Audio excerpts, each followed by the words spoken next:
ini di mana-mana khotbah apapun, promosi apapun, kebaktian apapun, semua membahas corona. Di situasi apapun semua membahas corona. Di mana-mana dan bahkan semua orang, ya, semua orang sekarang bicara corona. Mau orang yang tadinya tidak aware dengan apa itu yang namanya virus, yang tadinya buta huruf pun semua bicara corona ya, mau di kota, mau di desa, semua bicara corona. Lalu akhirnya melihat pemberitaan yang begitu luar biasa, akhirnya banyak reaksi yang kita lihat.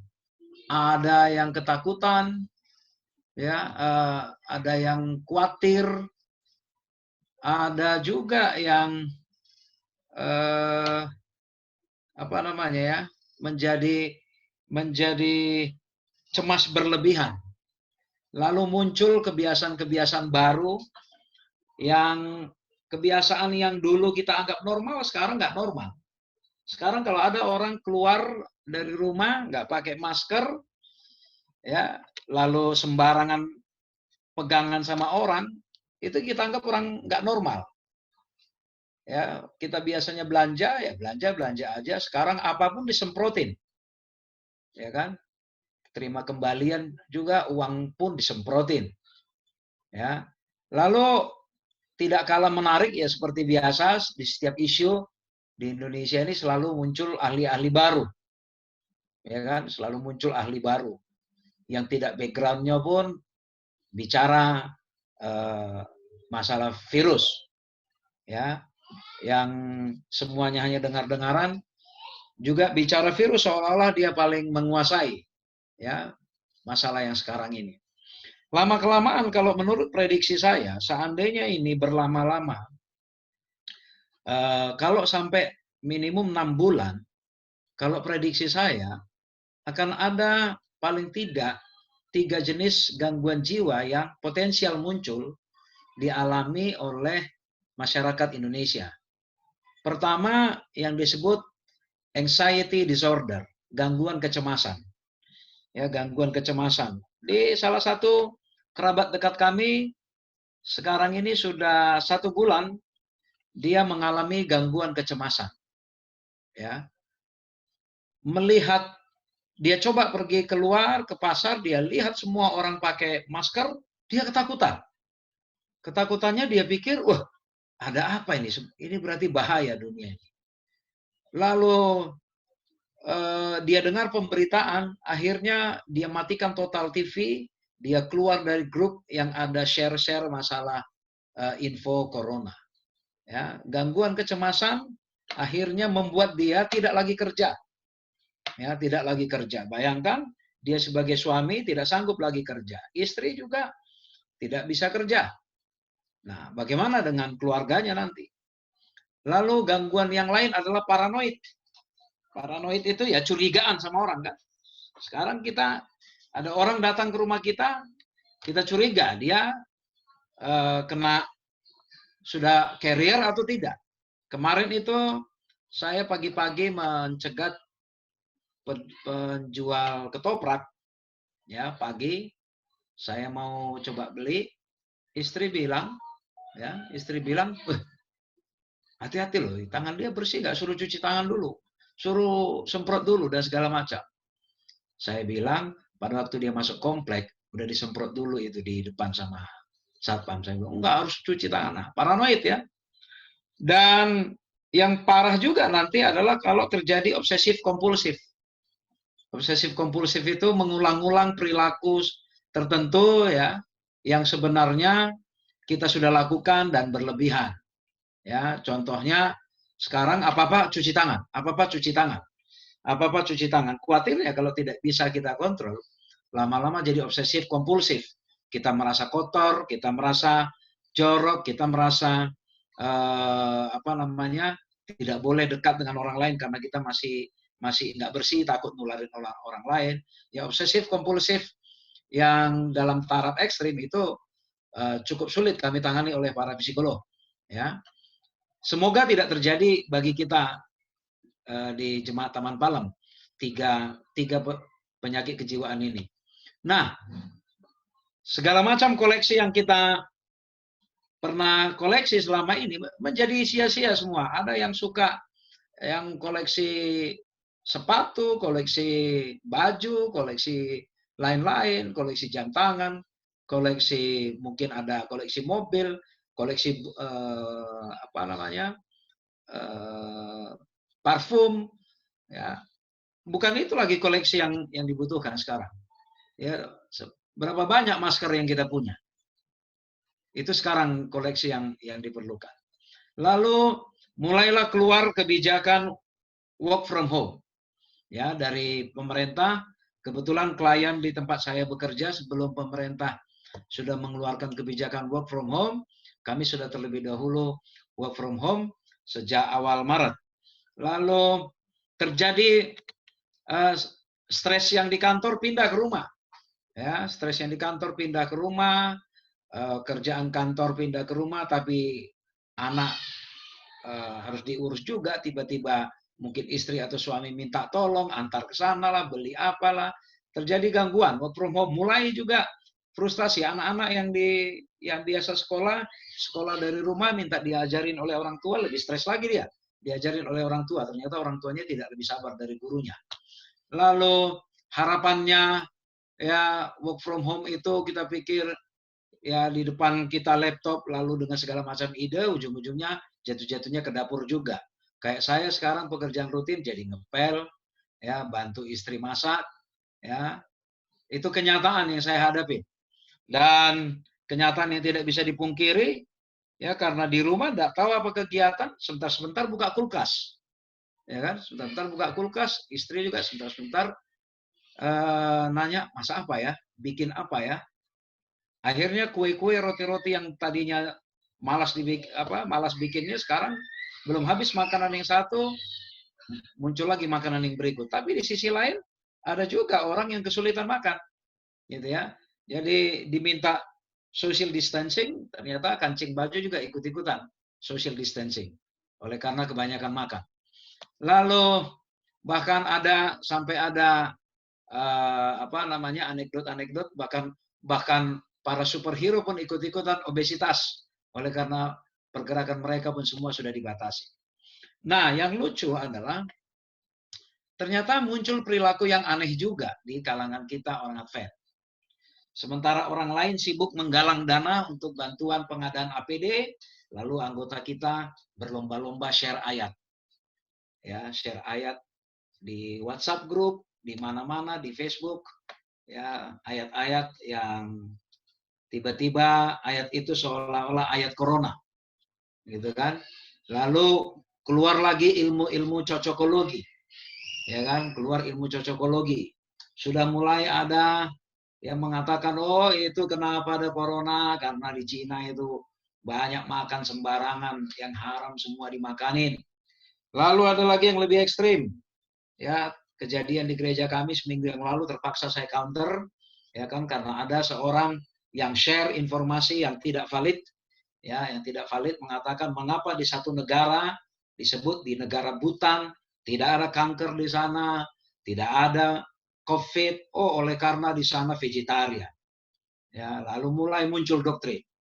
Padahal para peneliti saja masih bingung dengan kasus ini.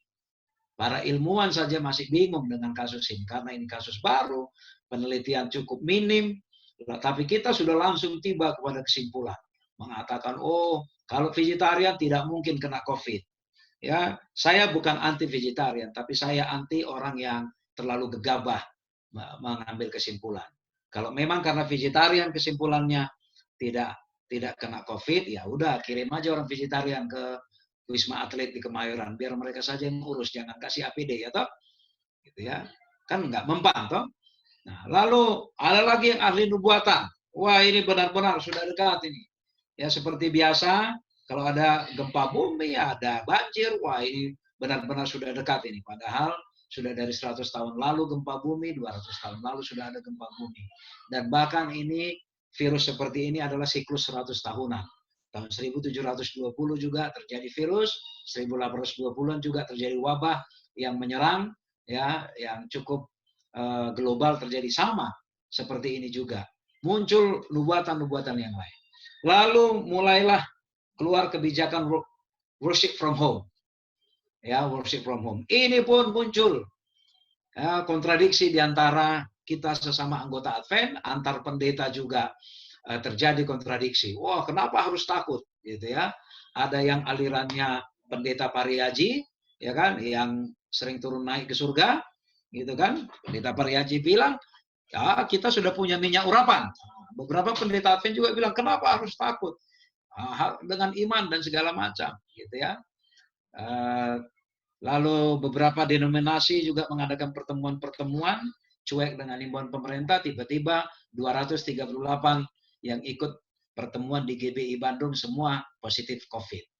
Lalu ada lagi yang dari awal sudah sentimen sama pendeta, mulai mempertanyakan peran pendeta.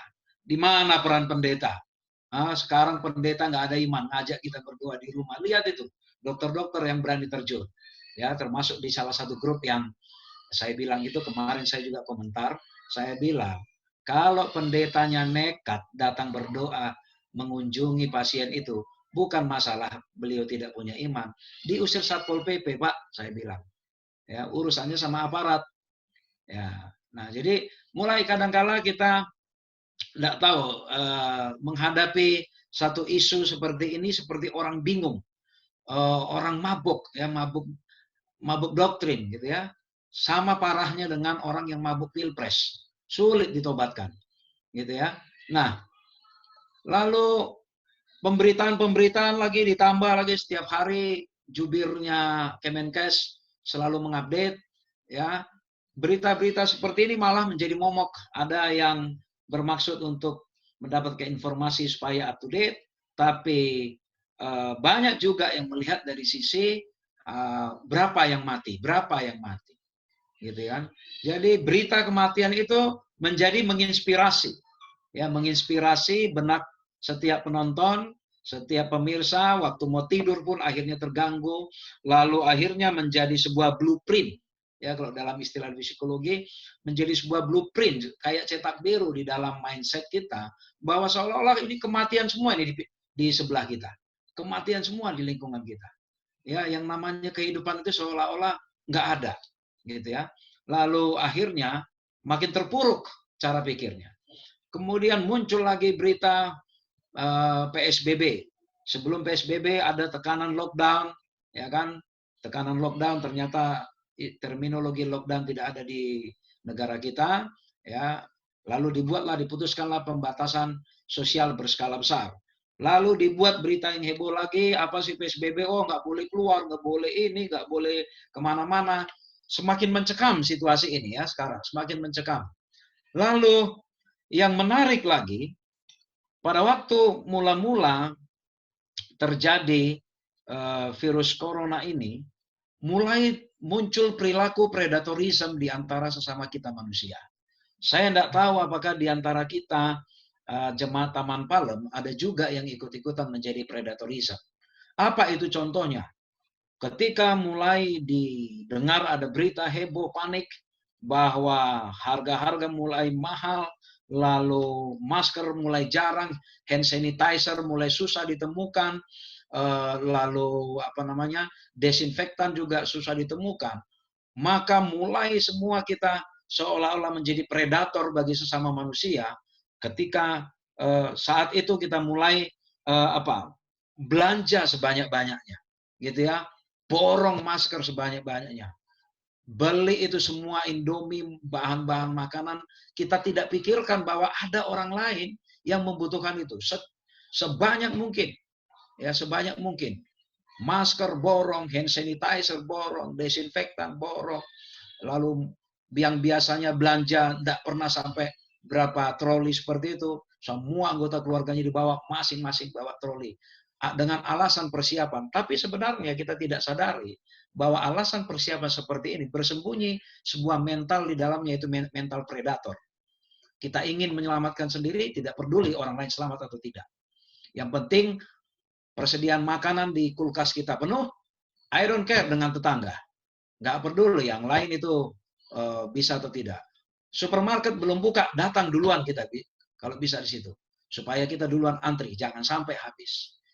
Perilaku predatorisme itu muncul kita tidak sadari, ya, ketika dalam keadaan sulit seperti itu.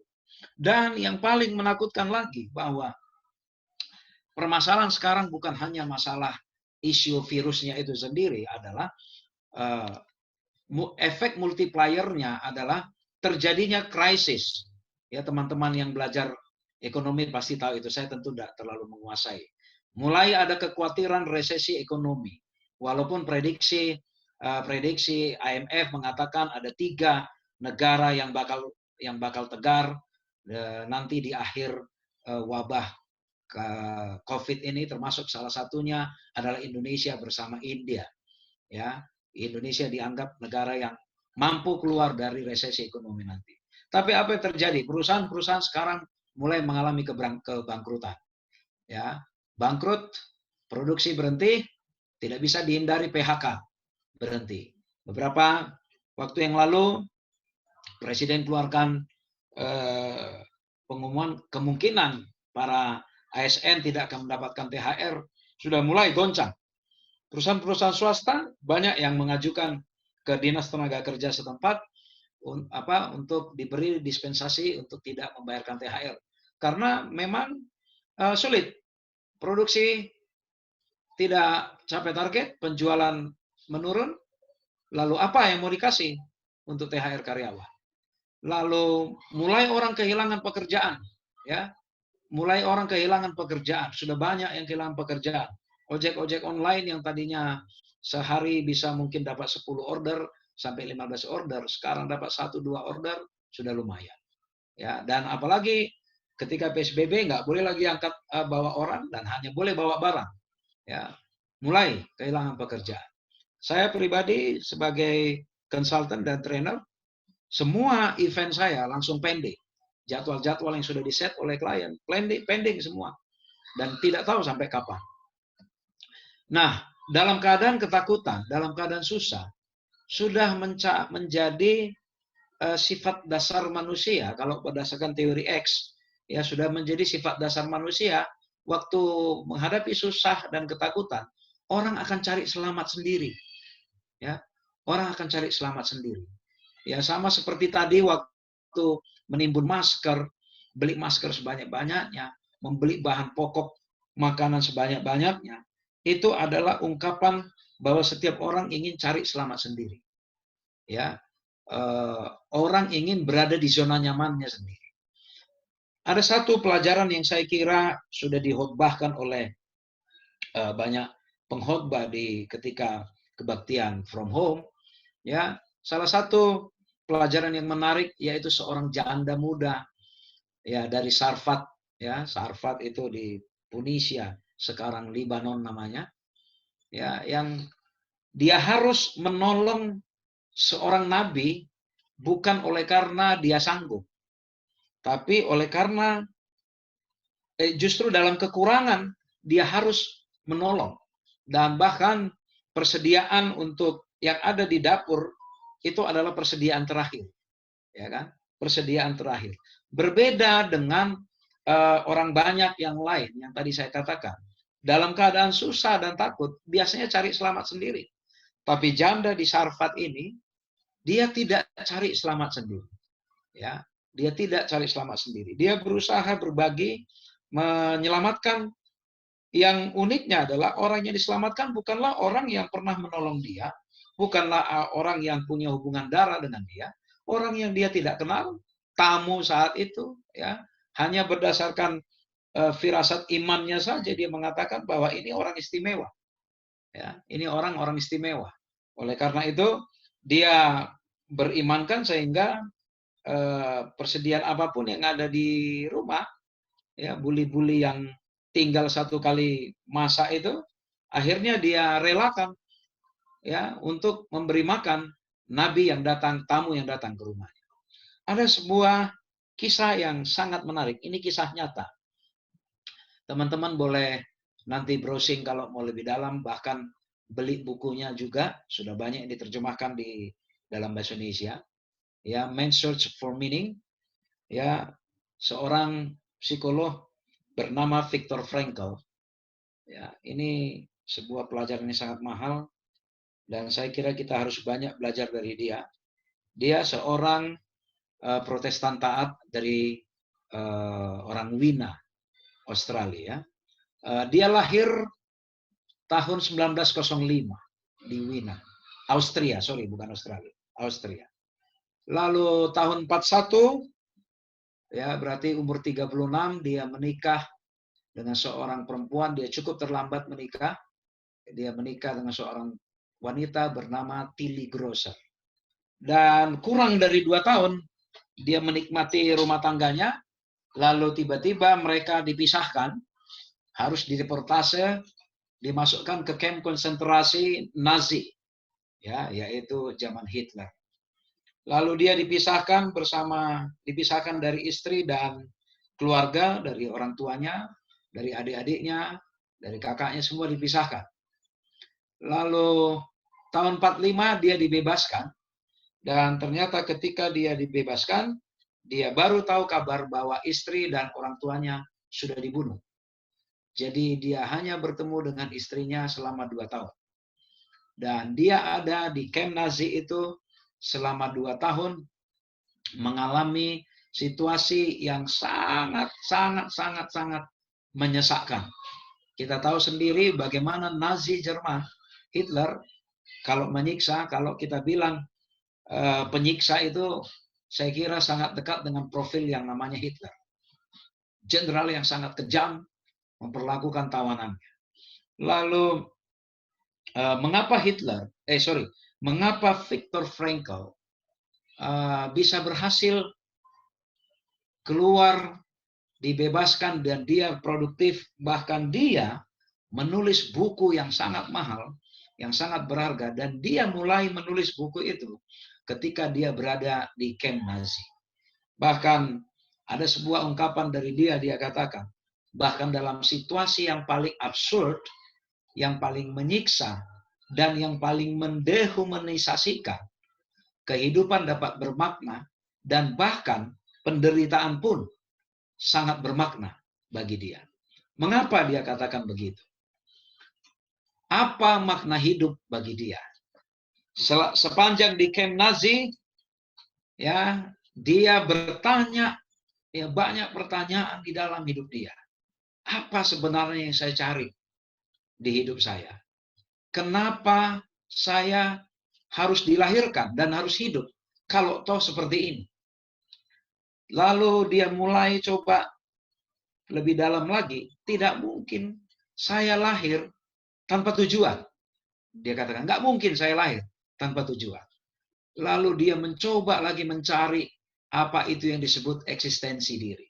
Itu makanya kalau di kami para psikologi, inilah psikologi eksistensi, aliran psikologi eksistensi. Jadi orang-orang yang mencari eksistensi diri, biasanya kita kasih terapi menggunakan terapinya si Viktor Frankl, yaitu logoterapi namanya. Jadi Viktor Frankl benar-benar mencari apa arti hidup. Kalau toh saya begini, apalagi dia adalah seorang psikiatri, dosen ahli neurologi yang banyak digunakan oleh universitas dan beberapa laboratorium. Penelitian-penelitian dia sangat diandalkan, sangat digunakan. Tapi mengapa dia harus memasuki babak hidup yang benar-benar di luar dugaan dia? Tidak terpikirkan sedikit pun bagi dia bahwa dia menjadi orang yang akan ditawan oleh Nazi saat itu. Tapi dia mencoba berpikir seperti ini. Gak mungkin saya tidak ada tujuan lahir di sini. Kebetulan dia seorang Protestan yang taat. Dia katakan dalam hatinya, Tuhan, apa maksudmu? Kenapa saya harus ada di sini?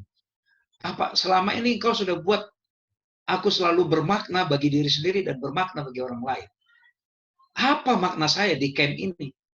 Kami setiap hari makan dijatah, sehabis makan disuruh kerja paksa, dipukulin, dibentak, sebelum kerja baris dulu, kalau salah baris dipukul, dipermalukan, dihukum dengan hukuman cambuk dan segala macam. Lalu dia pikir, apa maknanya saya di sini? Saya ahli saraf, tidak ada yang membutuhkan jasa saya di sini. Lalu dia mulai menyimpulkan siapakah yang disebut manusia dan apa ciri-ciri atau apa kemampuan yang dimiliki manusia. Dia menyimpulkan setidaknya ada 7, ya ada 7 kesimpulan ya yang dia dapat, yaitu satu, bahwa manusia adalah makhluk yang punya tujuan atau arti hidup untuk dapat hidup. Artinya apa? Kalau kita mau hidup, kita harus punya tujuan hidup. Di kamp Nazi, setiap menjelang Natal dan Tahun Baru, periode setelah Natal dan Tahun Baru, selalu terjadi peningkatan kematian di kamp Nazi. Ya, lalu setiap selesai musim panas, terjadi peningkatan jumlah kematian dari orang yang di kamp Nazi itu. Mengapa? Oleh karena setiap orang yang ditawan, ya, yang ditawan itu mereka berharap nanti paling tidak Natal atau Tahun Baru kami bisa dilepaskan dan bertemu dengan keluarga. Tunggu Natal, tunggu Tahun Baru, ternyata hukuman masih berlanjut. Ketemu dengan keluarga pun tidak bisa. Lalu mulai banyak yang berpikir untuk bunuh diri. Dan memang banyak jumlah yang bunuh diri. Oleh karena mereka pikir, apalagi yang saya tunggu? Natal tidak bisa berkumpul, Tahun Baru pun tidak bisa berkumpul dengan keluarga. Apalagi yang saya mau tunggu di hidup ini? Lalu mereka, sebagian ada yang bunuh diri, ada yang mulai menyesali dirinya sendiri. Tidak mau lagi makan, pikirannya susah. Ya, pikirannya susah. Lama-kelamaan mulailah gampang diserang penyakit. Ya, lalu mulailah mereka banyak yang mati. Viktor Frankl melihat orang-orang yang punya tujuan hidup, yang punya harapan, yang punya optimisme, masih tetap sehat walaupun berada di kamp Nazi. Ya, maka kesimpulan pertama dia katakan, manusia adalah makhluk yang punya tujuan atau arti hidup kalau mau hidup. Yang kedua, manusia adalah makhluk yang memiliki kebebasan. Ya, saya kira ini spirit Alkitabiah sekali, bahwa kita adalah ciptaan yang diberi kebebasan. Tulisan Ellen G. White juga mengatakan Allah memberikan kepada kita kuasa memilih. Kewajiban kita adalah untuk menjalankannya. Mengapa dia katakan seperti itu? Dia katakan begini, walaupun kami berada di kamp Nazi, dibilang, kami mau hidup atau mau mati, itu ada pilihan ada di tangan kami. Viktor Frankl mengatakan begitu. Kami mau makan atau tidak makanan yang sangat sederhana yang disediakan oleh sipir penjara, itu pilihan kami. Kami mau memutuskan untuk hidup atau bunuh diri, itu benar-benar pilihan kami. Itu dia katakan. Kami mau mencoba mengisolasi diri atau mau bergaul dengan sesama tawanan, itu juga adalah pilihan kami. Dan dia katakan bahwa orang-orang yang mengasingkan diri, orang-orang yang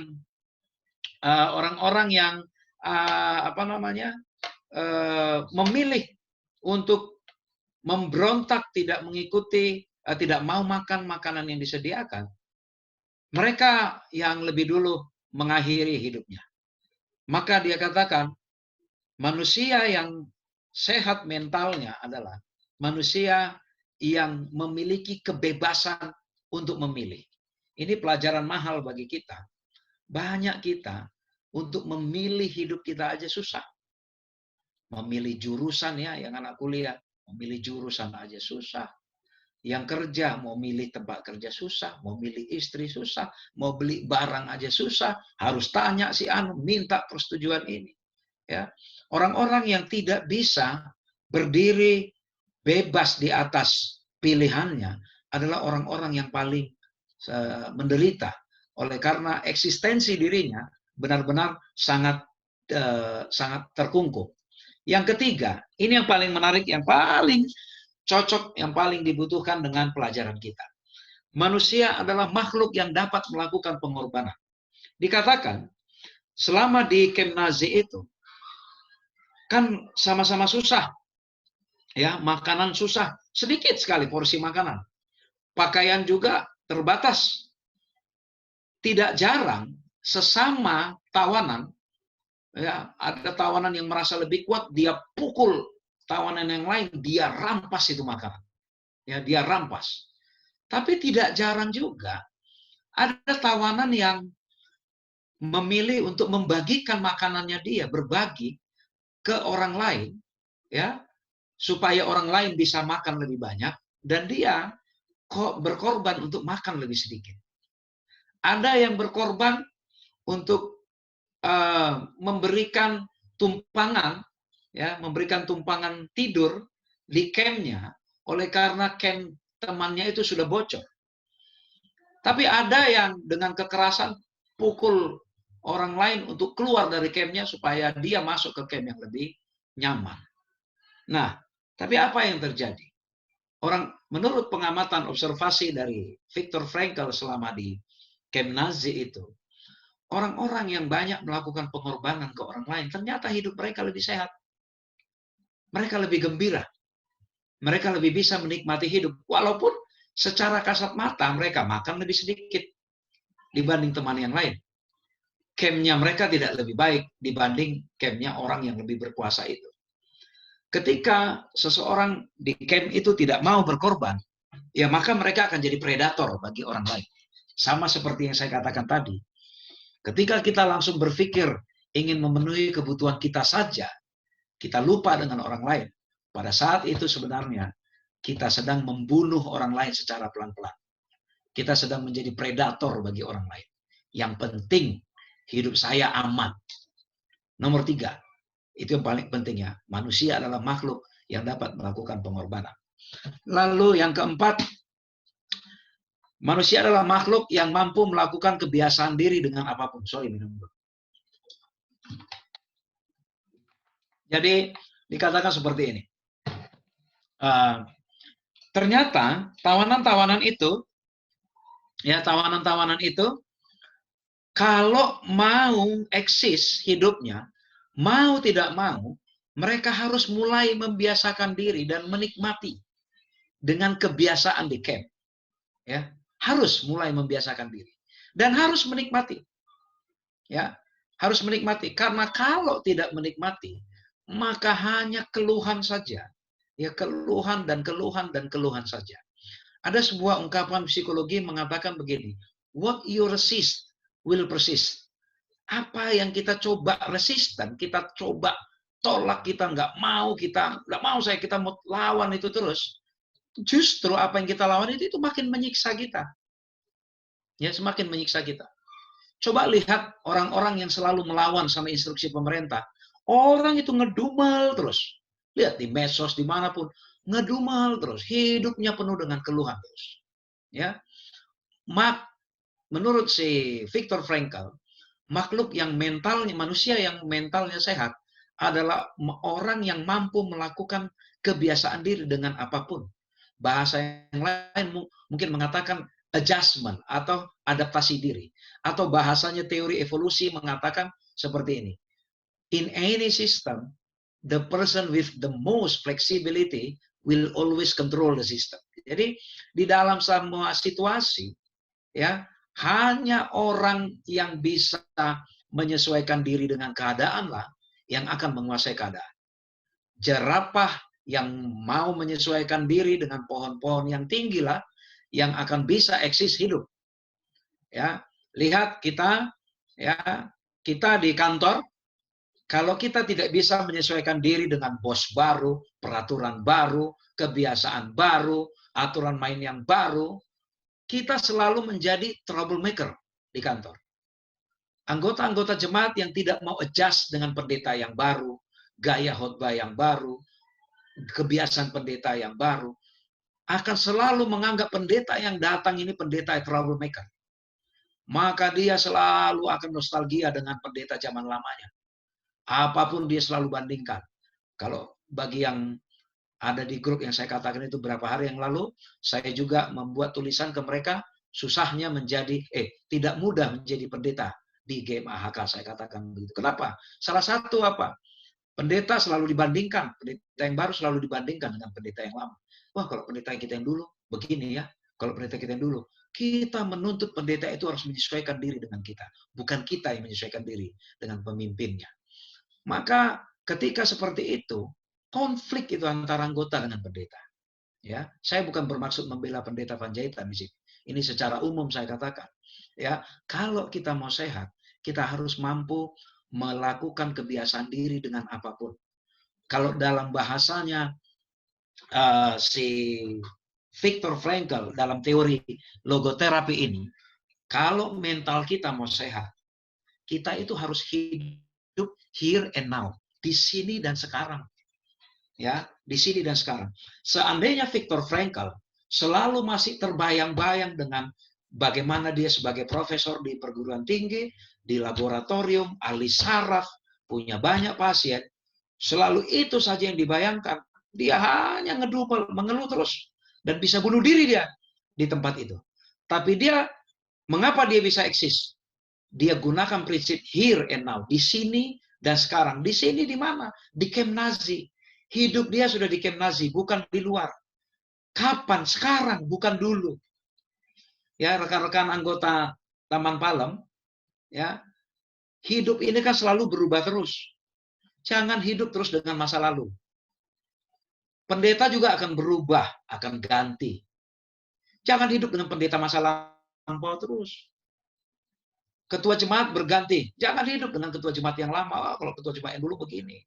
Selalu kita bandingkan. Ya kalau ketua yang dulu begini. Kita sebagai orang tua juga kepada anak. Kenapa kita ribut sering sama anak? Kenapa? Karena kita selalu bilang sama anak-anak. Anak-anak sekarang ini ya.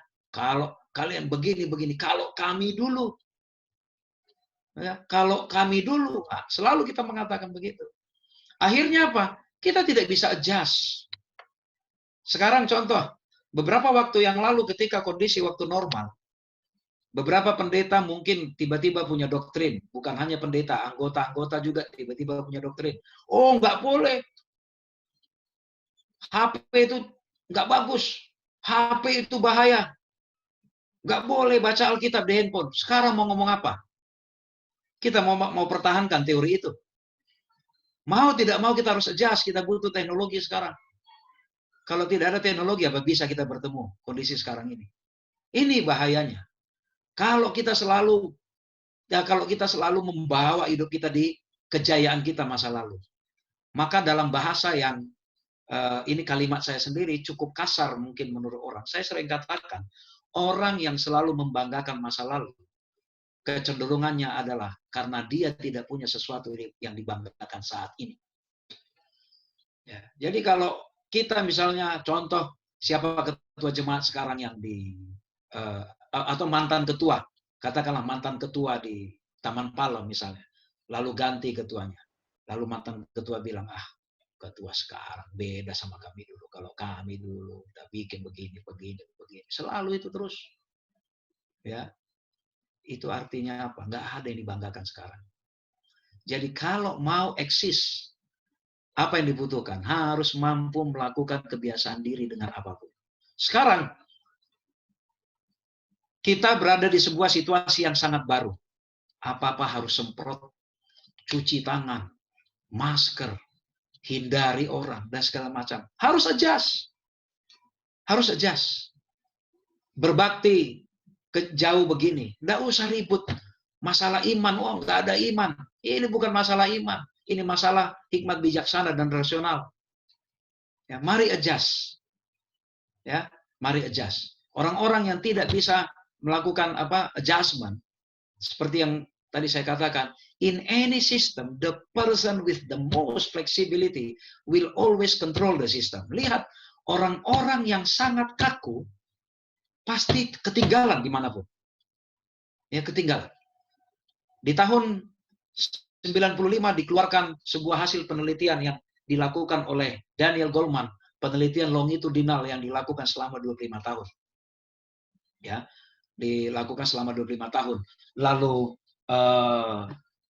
yaitu dilakukan kepada dua golongan lulusan Harvard, yaitu student A dan student B. Diteliti 20 tahun setelah lulus, 20 sampai 25 tahun setelah lulus, diteliti, manakah yang lebih berhasil? Apakah student A atau student B? Dan hasilnya mengejutkan, ternyata student B lebih berhasil daripada student A. Kenapa? Student A diteliti dulu sejak masa kuliah sampai bekerja, waktu kuliah, ini adalah yang hidupnya hanya bergaul dengan buku, jarang aktif di kegiatan-kegiatan yang terlibat dengan orang lain, jarang berdebat, jarang berbeda pendapat, jarang terlibat di proyek-proyek yang melibatkan orang lain, terbiasa kerja sendiri. Tapi ternyata hidup tidak bisa diatur seperti di dalam settingan otaknya. Sementara student B yang nilainya tidak begitu baik, ya, biasa melakukan multitasking, biasa berdebat, biasa mengorganisir beberapa kegiatan, ternyata mereka lebih sukses dibanding student A. Beberapa minggu lalu keponakan saya persis menjadi adik kelas saya, baru lulus dari Jogja. Dia IPK-nya sangat tinggi, cum laude. Saya nggak bahagia, saya bilang, saya justru khawatir sama kamu. Saya bilang, saya khawatir sama kamu. Perusahaan itu sulit mempekerjakan orang-orang pintar, saya bilang. Sampai saya bilang itu, ya perusahaan sulit mempekerjakan orang-orang pintar. Sebenarnya sih alasan saya aja karena IPK saya dulu rendah, gitu loh. Jadi untuk cari rasionalisasi, gitu ya.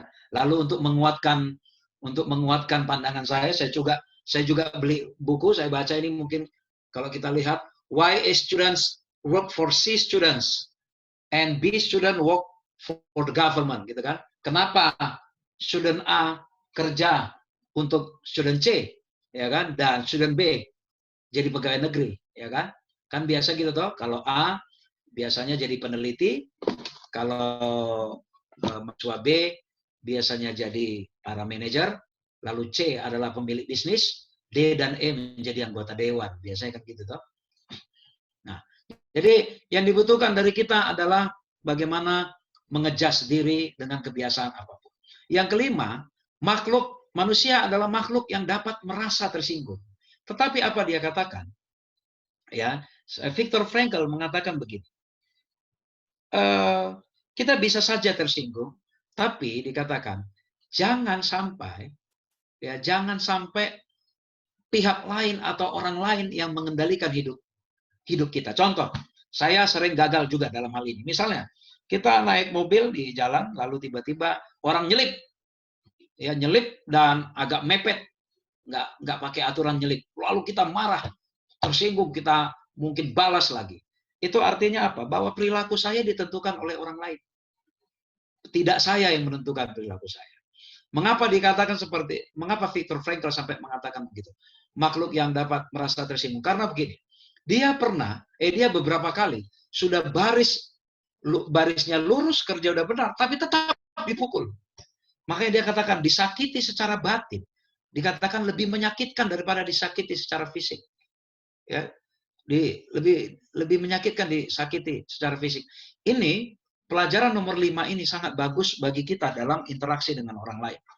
Bisa jadi kita nggak menyakiti secara fisik, ya, tapi kita sering mungkin menyakiti secara batin. Suami bisa jadi nggak mukul istri, tapi kita mengekang apapun yang dibuat istri. Itu sebenarnya kita menyiksa dia, mengganggu eksistensi diri kita. Atau sebaliknya, istri memang enggak pukul, enggak lempar piring ke suami. Tapi apapun yang dilakukan suami dia kekang. Ya, ini termasuk siksaan batin, ya. Dan siksaan batin itu lebih menyiksa daripada siksaan fisik. Kalau dalam istilah bully, inilah namanya bully secara psikologi, bully secara emosional. Bully emosional itu lebih membawa penyakit fisik. Kenapa? Ingat tulisan Ellen Jewett mengatakan apa? 90% penyakit berasal dari pikiran. Sisanya itu adalah gaya hidup. Dan itu sudah dibuktikan oleh Profesor Ali Gizi dari Universitas Tokyo. Ya, 90% memang berasal dari pikiran. Lihat, orang yang sangat-sangat steril, sangat menjaga kebersihan, itu yang paling sering sakit. Betul nggak? Lihat orang yang gila di jalanan itu. Pakaian compang-camping, makanan bekas yang dimakan, nggak ada sakit perut, nggak ada mencret itu. Nggak ada kena corona itu. Kita yang jaga ini itu, kenapa? Nggak ada di pikiran. Bukan berarti saya mengatakan mari kita gila. Tapi itulah besarnya pengaruh pikiran. Ya, pengaruh pikiran terhadap fisik. Kalau istilah psikologi dikatakan mind, body, and souls are cybernetic interconnected. Pikiran, tubuh, dan jiwa adalah satu kesatuan. Ya. Nah, jadi hati-hati kita, ya hati-hati kita. Bisa saja kita tidak menyakiti secara fisik, tapi kita menyakiti secara batin. Dan itu lebih menyakitkan, ya hati-hati. Lalu yang keenam, manusia adalah makhluk yang dapat mengontemplasikan orang yang dikasih. Mengontemplasikan itu merenungkan. Bayangkan saudara, saya dapat informasi sejak awal bahwa jemaat Taman Palem ini banyak keluarga-keluarga muda. Bayangkan kalau main saya, Stephanie, baru menikah berapa tahun, tiba-tiba harus dipisahkan dari suami, dari anak-anak. Dan seperti Viktor Frankl, dia lepas dari kamp Nazi. Nggak ada lagi yang dia temukan. Dia hanya mendengar kabar bahwa adiknya selamat, dan itu pun sudah pindah ke Australia. Dan dia tidak bertemu sampai akhir hidupnya. Lalu apa yang dilakukan? Ya, apa yang dilakukan oleh si Viktor Frankl pada saat itu supaya hidup dia damai terhadap orang yang dikasihi. Maka dia mencoba mengontemplasikan. Mengontemplasikan dalam arti begini. Dia mencoba membayangkan, memvisualisasikan, menganggap semoga, dia katakan, semoga kamar atau campnya istri kita, dia ngomong ke teman-temannya, semoga camp dari istri kita dan keluarga kita lebih baik dari kita. Semoga makanan mereka juga lebih banyak, lebih sehat, lebih enak dari kita. Semoga sipirnya lebih baik dibanding sipir yang di sini. Semoga air di sana lebih bersih dibanding air yang di sini. Apa yang dimaksud di sini? Viktor Frankl mengajak kita untuk mendoakan orang lain agar lebih baik daripada kita. Lihat, coba kita merenung kepada doa-doa kita. Apakah doa kita berpusat kepada kita, atau doa kita banyak mengantarai orang lain? Daniel banyak menghabiskan waktu berdoa, tapi bukan untuk dirinya. Dia berdoa untuk orang-orang yang dikasihinya. Yesus semalam-malaman berdoa, bukan untuk dirinya, tapi untuk orang-orang yang dikasihinya.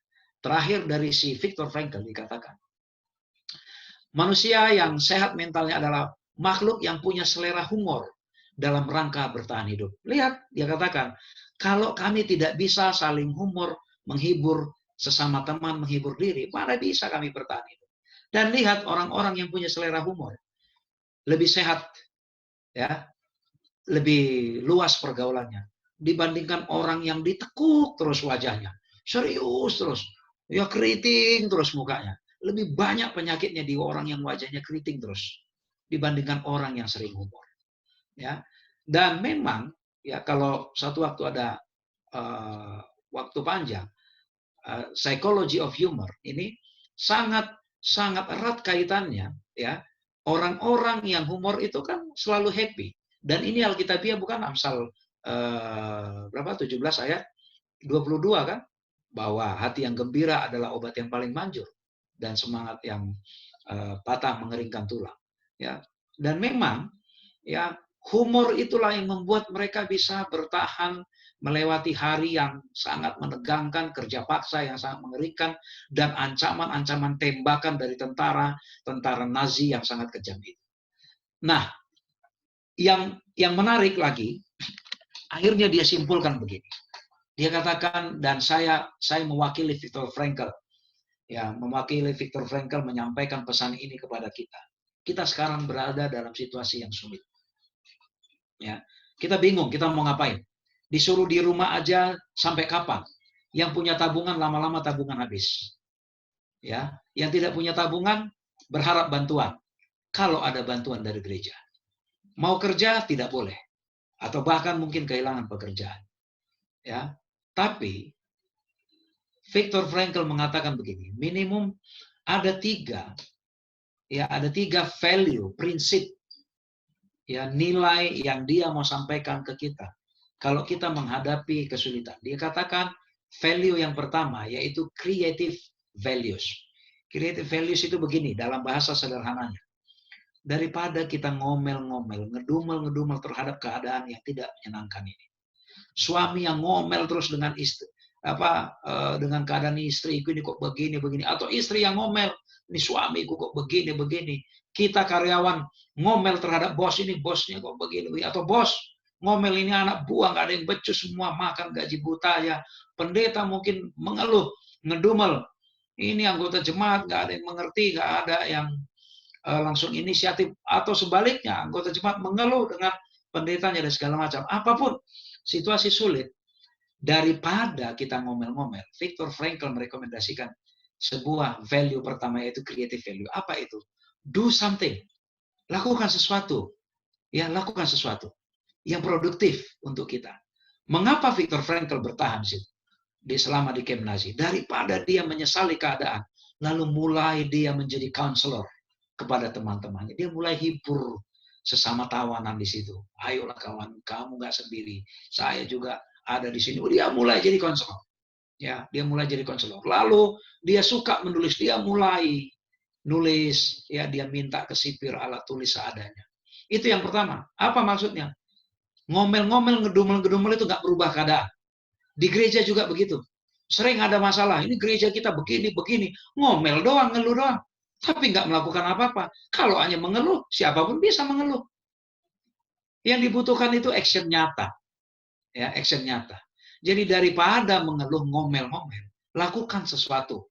Itu pertama. Yang kedua, experiential values. Ya, bahwa dikatakan, coba hayati semua yang terjadi, bahwa ada makna di balik setiap peristiwa. Kalau kita selalu di dalam penghiburan atau menghibur orang gitu, pasti ada rencana Tuhan di balik semua kejadian ini. Itu kalimat yang kita sering pakai.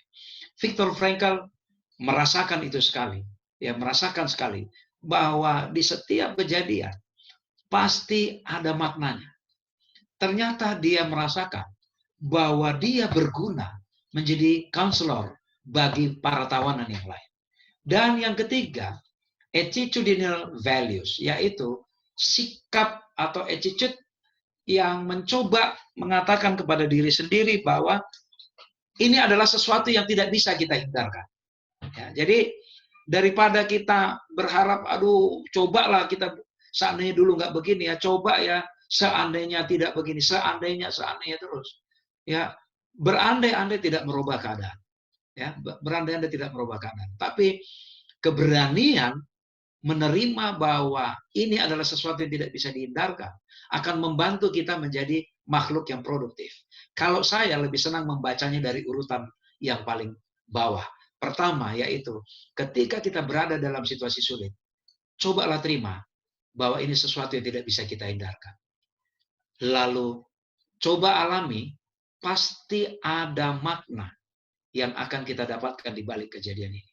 Dan sembari menunggu, mengerti apa rencana Tuhan, lakukan sesuatu yang produktif supaya kita sehat mentalnya, daripada hanya menyalahkan keadaan, daripada hanya menyerang orang lain, daripada hanya ngedumel-ngedumel, toh tidak merubah situasi.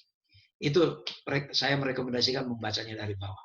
Nah, di Alkitab juga mengatakan bertolong-tolonganlah menanggung bebanmu. Lalu ada lagi yang menarik ini di 2 Korintus 8 ayat 2-3, selagi dicobai dengan selagi dicobai dengan berbagai yang saya mau menggarisbawahi, yang saya tulis bold di dalam warna hitam, yaitu di 2 Korintus, karena ketutupan kita ini, 2 Korintus 8, sedikit lagi nih materi saya, ayat 2-3. Selagi dicobai dengan berat dalam pelbagai penderitaan, sukacita mereka meluap, dan meskipun mereka sangat miskin, namun mereka kaya dalam kemurahan. Aku bersaksi bahwa mereka telah memberikan menurut kemampuan mereka, bahkan melampaui kemampuan mereka. Saudara sekalian, siapa yang nggak susah sekarang? Siapa yang tidak khawatir sekarang ini? Ya, mungkin kita berpikir sekarang kita cari selamat dulu lah masing-masing. Ya, mungkin kita berpikir cari selamat dulu. Semua kita sekarang dalam keadaan sulit. Ya, pilihan hanya dua, fight or flight. Ya, fight, ayo kita hadapin, atau flight, menghindar. Nah, kalau kita menghindar hanya menyalahkan keadaan, akhirnya kita susah sendiri, kita sakit sendiri. Fight, ayo kita hadapin, apa yang mau kita lakukan? Ya, menyelesaikan masalah kita sendiri, mengamankan keluarga kita sendiri. Saya kira ini sebuah pilihan yang masih acceptable, dan memang ini harus. Ya, ketika kita menghadapi masalah, kalau hidup kita mau berlanjut, ya kita harus hadapi, secure your family. Mari amankan dulu rumah tanggamu. Dan ini adalah pilihan yang acceptable. Tapi menolong orang lain ketika kita sendiri pun adalah pantas ditolong, itu baru menjadi makhluk yang berbeda dari orang lain. 2 Korintus 8 tadi itu, ya, 2 Korintus 8 tadi itu dikatakan, mereka sedang dicobai berat dengan berbagai macam penderitaan. Tapi apa? Sukacita mereka meluap. Meskipun mereka sangat miskin, namun mereka kaya dalam kemurahan. Kalau kita rajin memberi donasi, oleh karena kita saat itu masih dalam keadaan damai saja, kerjaan masih bagus, bisnis masih oke, kita bukan makhluk yang istimewa di situ. Sekarang kita sama-sama susah. Ya, sama-sama susah. Apakah kita punya kepekaan menjadi orang yang bermakna bagi orang lain? Menjadi orang yang meaningful bagi orang lain yang susah juga.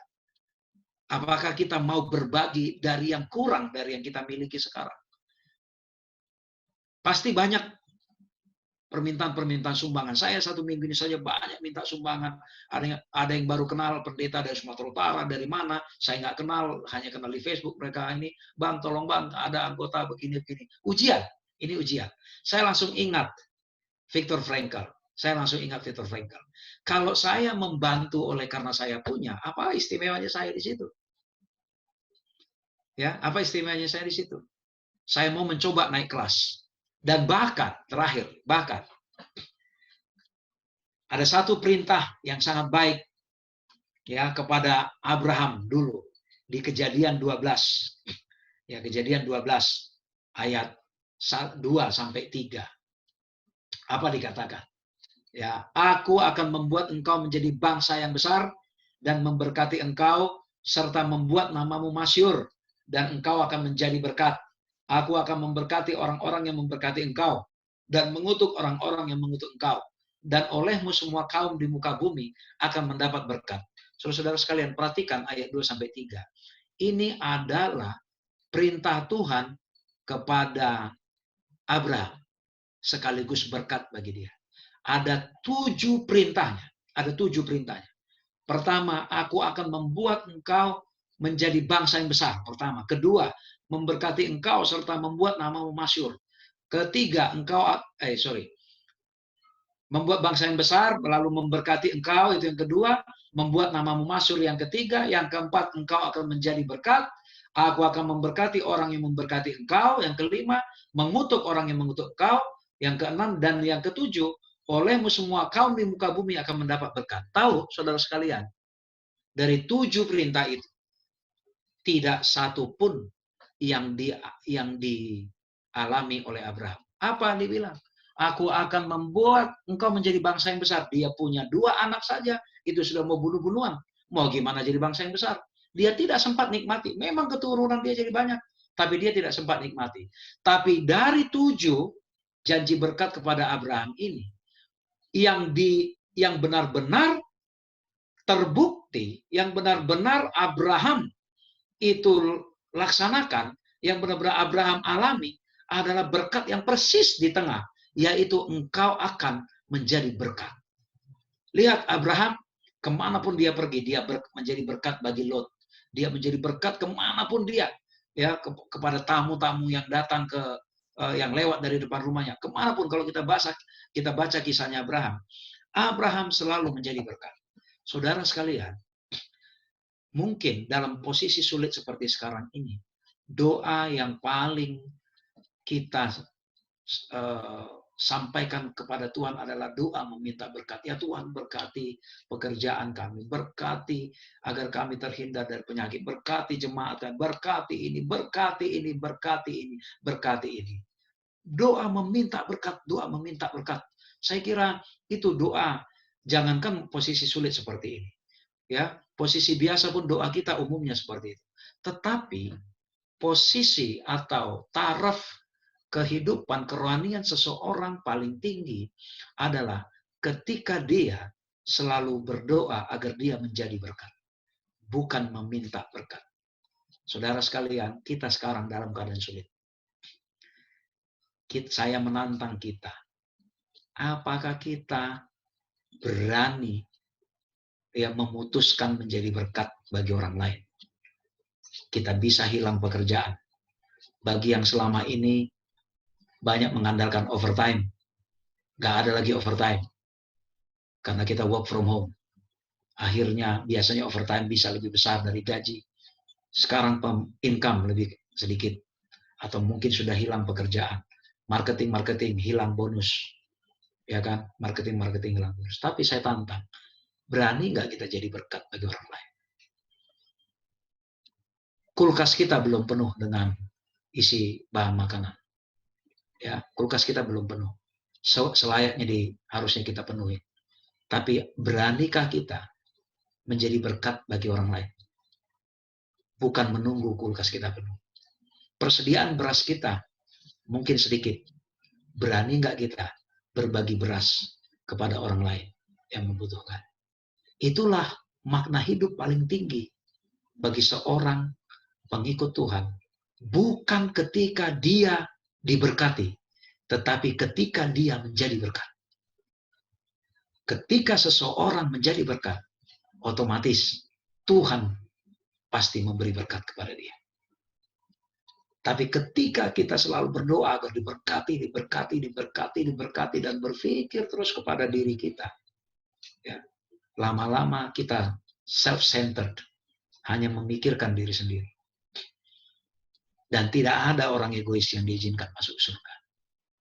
Teman-teman sekalian, bagi yang memulai karir, mungkin gaji belum begitu besar, posisi belum begitu tinggi. Berani nggak jadi berkat? Bagi yang memulai bisnis lagi down, berani nggak jadi berkat? Bagi yang seperti saya, semua event pelatihan ditunda sampai waktu yang tidak tahu, beranikah saya jadi berkat? Semua. Itulah hidup yang bermakna yang paling tinggi. Bukan ketika berapa banyak berkat yang sudah kita kumpulkan, tapi seberapa banyak kita menjadi berkat. Itu mungkin yang bisa saya sampaikan. Mungkin 2 pertanyaan terakhir ini menjadi renungan bagi kita. Saya kira itu dulu. Amin. Terima kasih Bang untuk materi yang sudah disampaikan. Sangat baik. Bagaimana kita bisa menjadi berkat bagi orang lain. Bagaimana hidup kita bisa bermakna. Khususnya bagi orang lain. Pada saat ini, sebelum kita akan tutup, mungkin ada pertanyaan yang akan ditanyakan Bang. Masih bisa ya Bang ya? Silakan. Ada pertanyaan Bang, kira-kira? Silakan aja, silakan. Silakan saja. Ya, Saudara Penri. Oke Bang Penri, silakan Bang.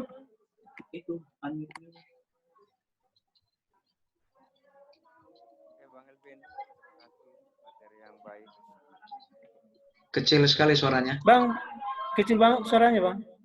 Halo.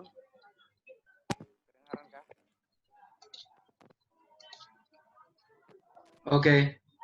Kecil Pak masih ya. Halo. Ya. Bisa kedengaran? Oke.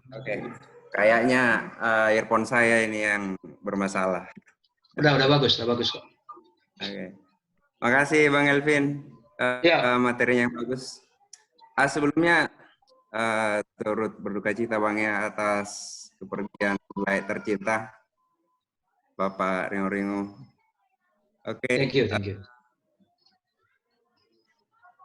Pertanyaan saya itu tadi di awal-awal materi ini kan menyinggung kondisi yang sedang terjadi saat ini, sehingga menyebabkan semua kehidupan jadi susah gitu ya. Tapi saya melihatnya jadi susah seperti ini, itu karena kita terikat oleh satu sistem gitu ya. Jadi kita susah sendiri karena kita tidak bisa keluar dari sistem itu gitu loh.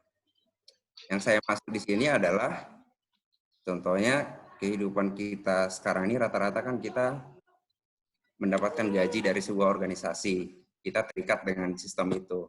Kalau enggak kehidupan kita tidak jalan kan begitu. Yang kedua, dalam memenuhi kebutuhan kita sehari-hari juga kita terikat oleh sistem. kita harus pergi ke pasar atau supermarket, menyesuaikan jam bukanya mereka, baru kita bisa mendapatkan kebutuhan kita. Seperti itu. Nah, kalau kita misalnya tidak terikat oleh sistem ini, maka walaupun ada wabah seperti sekarang ini, kita itu tidak begitu sulit sebenarnya menjalani kehidupan seperti yang kita alami sekarang ini gitu. Kalau kita baca misalnya Alkitab atau tulisan renubuat lainnya, sebenarnya kondisi sekarang ini belum apa-apa gitu loh. Belum begitu besar gitu ya.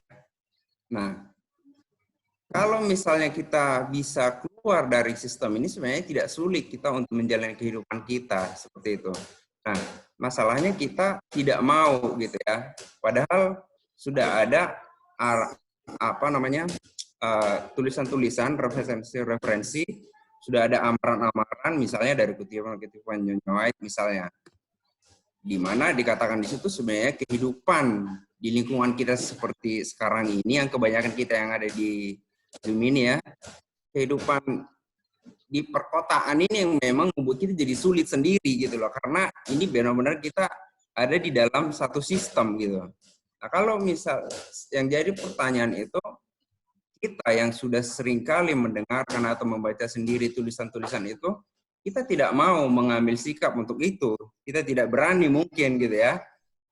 Kalau saya lihat kepada diri saya sendiri, kenapa saya tidak mengambil itu untuk keluar dari sistem ini, yaitu karena motif, tujuan daripada kehidupan saya itu sebenarnya masih lebih kepada diri sendiri. Ya, saya masih harus tinggal di daerah yang seperti ini, di kota besar seperti ini, karena saya masih memikirkan, di sinilah saya bisa mendulang misalnya materi yang banyak. Di sinilah pendidikan yang akan sangat cocok untuk anak saya, gitu ya. Tapi sebenarnya materi yang banyak dan pendidikan yang banyak itu bukan menjamin kualitas kehidupan kita atau bahkan menjamin kita bisa masuk ke surga, karena itulah tujuan kehidupan kita seperti itu. Nah, pertanyaan itu, kenapa seolah-olah kita atau orang-orang Advent yang sudah sering membaca sendiri, bahkan mendengar sendiri, tidak mau keluar dari sistem ini yang membuat kita susah sendiri. Gimana kalau nanti ada wabah yang lebih besar lagi atau bencana yang lebih besar lagi, bagaimana kita ini menjadi, kehidupan kita ini menjadi bisa bermakna, jangankan buat orang lain, hanya untuk keluarga kita juga mungkin akan jadi susah seperti itu. Mungkin itu aja, Bang. Terima kasih. Oke. Oke, Bang. Langsung dijawab atau dikumpulkan dulu, Bang? Atau ada yang mau, siapa tahu ada yang mau merespon selain saya? Kalau ada yang lain mau merespon? Masih ada lagi pertanyaan yang lain, dipersilakan supaya nanti sekalian langsung dijawab. Enggak, maksud saya, siapa tahu ada yang mau menjawab pertanyaan Saudara Penry? Oh. Nggak ada? Ya. Oke. Ada yang mau menjawab atau merespon pertanyaan Bang Penry, dipersilakan.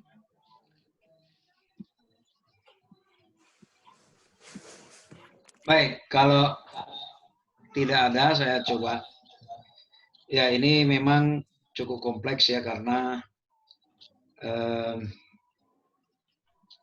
boleh dikata bahwa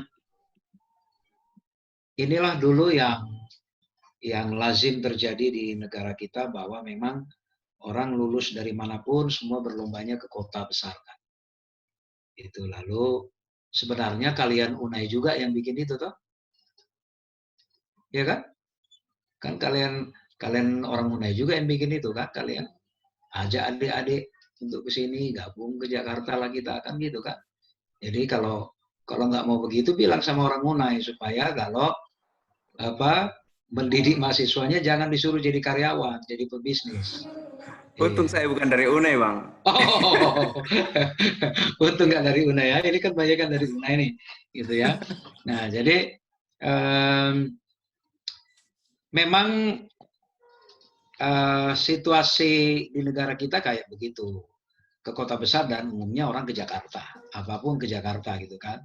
Dan bahkan stigma itu sudah sangat melekat di kita orang kampung. Pokoknya kalau ada dari Jakarta udah hebat lah itu, gitu kan? Ya, kita pulang kampung. Wah, semua tugas khotbah apapun di gereja dikasih semua ke kita. Dia pikir kita sudah super di Jakarta ini kan. Ya, padahal kita di sini juga struggling, ya kan. Nah, tapi ginilah, kita tidak perlu mungkin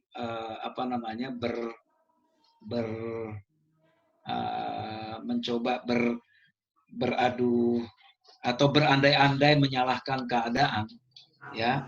Kalau saya sih percayanya selalu begini. Saya percayanya begini, Tuhan, kemana aku dapat pekerjaan berarti itulah rencana, ya kan.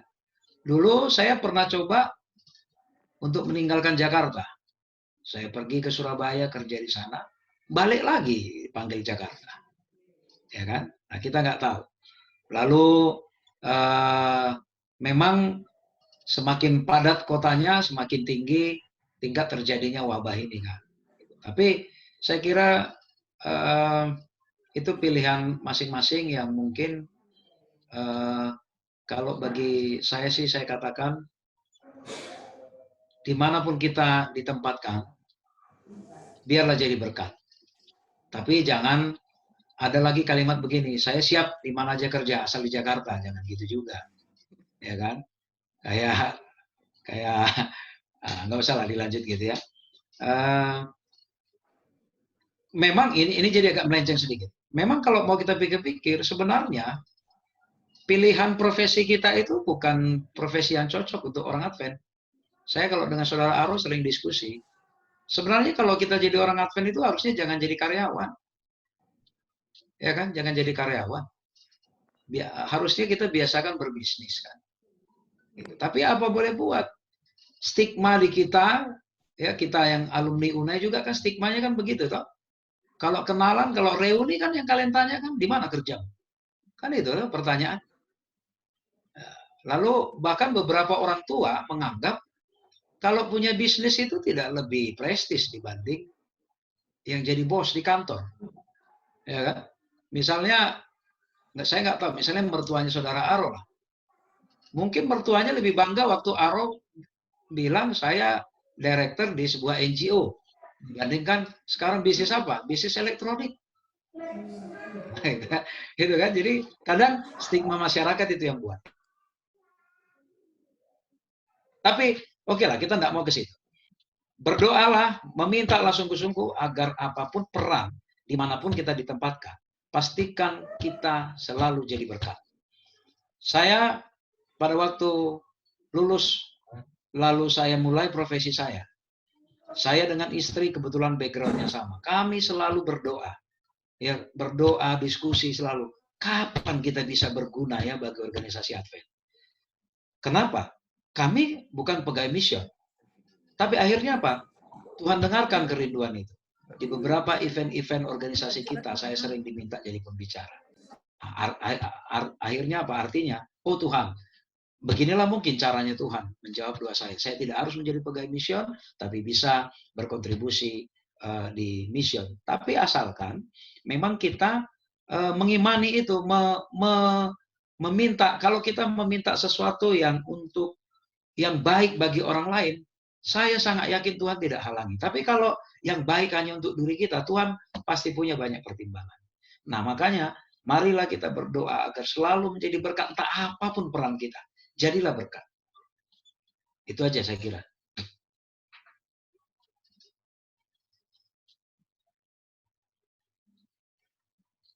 Kembali ke Ciko. Terima kasih Bang. Bang Fendri, bagaimana Bang? Mungkin ada tanggapan terkait dengan penjelasan dari Bang Elvin, atau mungkin Bang Arum mau menambahkan, dipersilakan, atau siapa saja yang mau menambahkan terkait dengan pertanyaan dari Bang Fendri, persilakan. Siapa yang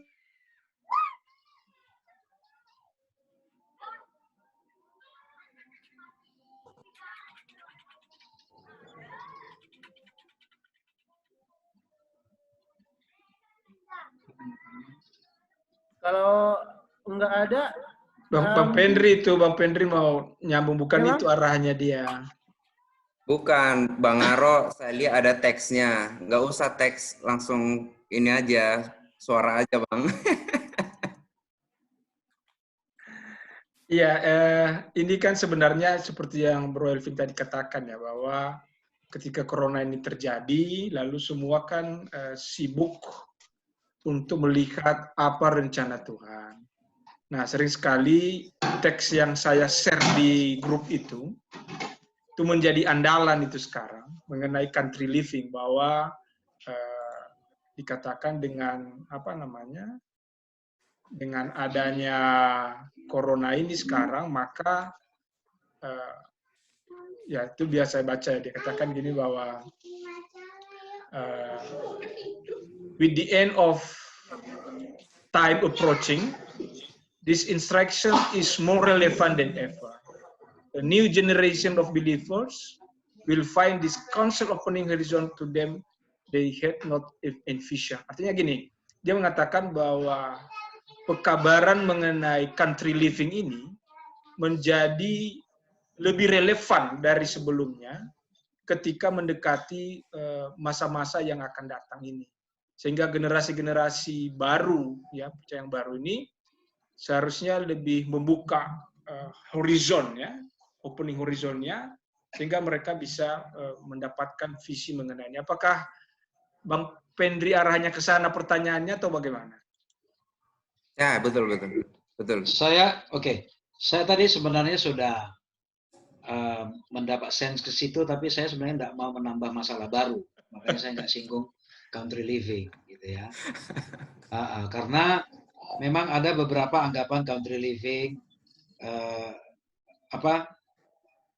mulai banyak mendengung-dengungkan country living. Country living tujuannya untuk apa? Gitu ya. Kalau tujuan untuk mendapatkan udara yang lebih segar, lalu bergaul dengan alam, ya saya kira ya oke-oke saja. Tapi kan kadang-kala ada anggapan orang yang salah bahwa kalau country living, hidup di desa-desa, di gunung-gunung supaya jauh dari penganiayaan, nanti apa iya? Gunung mana sekarang yang nggak dieksplor, ya kan? Kalau ke situ arahnya ya nggak benar, itu kan. Tapi kalau ada orang yang memang lebih siap mentalnya hidup country living, saya kira biarlah mereka jadi berkat di pedesaan. Tapi yang tinggal di perkotaan, lakukan juga bagian kita. Apa itu? City evangelism. Kalau semua orang tinggal di desa, siapa juga yang menjangkau kota? Ya kan? Sementara penduduk manusia lebih banyak, lebih padat di kota. Jadi kalau saya sih melihat, mari jangan parsial melihat tulisan Ellen G. White itu. Di satu sisi ketika konteksnya bicara country living, ya country living. Tapi ketika satu sisi bicara mari menjangkau kota, city evangelism, ya mari kita jangkau kota. Jangan dibuat menjadi dikotomi yang seolah-olah kalau country living itu adalah lebih sesuai roh nubuat dibandingkan tinggal di kota. Saya kira enggak. Masing-masing punya resiko. Resiko tinggal di kota, udara kotor, pergaulan. Tapi kalau sekarang dikatakan pergaulan, ya kalau dikatakan pergaulan enggak juga. Ya toh? Ellen G. White dulu menulis itu belum ada akses internet. Sekarang mau ngomong country living, apakah orang yang hidup di desa lebih ketinggalan dari informasi-informasi yang tidak benar? Enggak, sama saja. Sama saja. Nah, kita kan harus melihat bahwa tulisan-tulisan Ellen G. White ada yang kontekstual. Ya, tidak bisa bulat-bulat langsung seperti itu. Dan akhirnya ada anggapan, oh country living lebih bagus. Ada lagi yang lebih konyol. Dia nggak siap hidup di desa, bulat-bulat telan, pindah ke desa. Jadi pengemis di sana. Sama saja dengan yang konyol juga menanggapi menjadi misionaris. Tidak siap jadi misionaris, bapaknya udah capek-capek nyekolahkan ke UNAI, ternyata dia lulus, nggak bekerja lalu jadi misionaris. Dengan dia bilang bahwa begini, karena tujuan kita bukan cari materi, ya tapi ujung-ujungnya cari sponsor juga, kan repot. Gitu lah. Jadi saya kira pola hidup yang manapun silahkan saja, asalkan kita siap, jangan jadi beban, tapi kita justru jadi berkat. Kalau country living, jadilah berkat di desa. Kalau hidup di kota, jangkaulah city evangelism. Ya, jangan ngomong country living, tapi cari duitnya tetap di kota. Atau jangan ngomong jadi misionaris, tidak mau materi, tapi cari sponsor. Kan nggak konsisten di sini. Gitu. Jadi lebih baik lakukan bagian kita masing-masing tanpa membuat dikotomi, tanpa membuat judgement apapun ke pihak yang lain, gitu ya. Apakah di desa, di kota, intinya apakah kita membawa kehidupan yang bermakna bagi orang lain. Saya kira ke situ.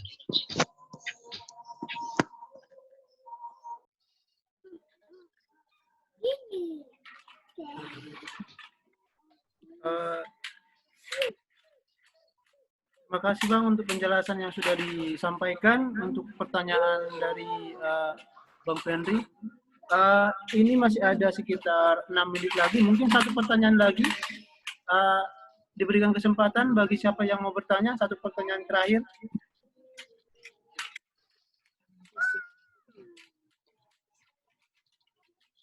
Bapak Eliora mau bertanya? Doang.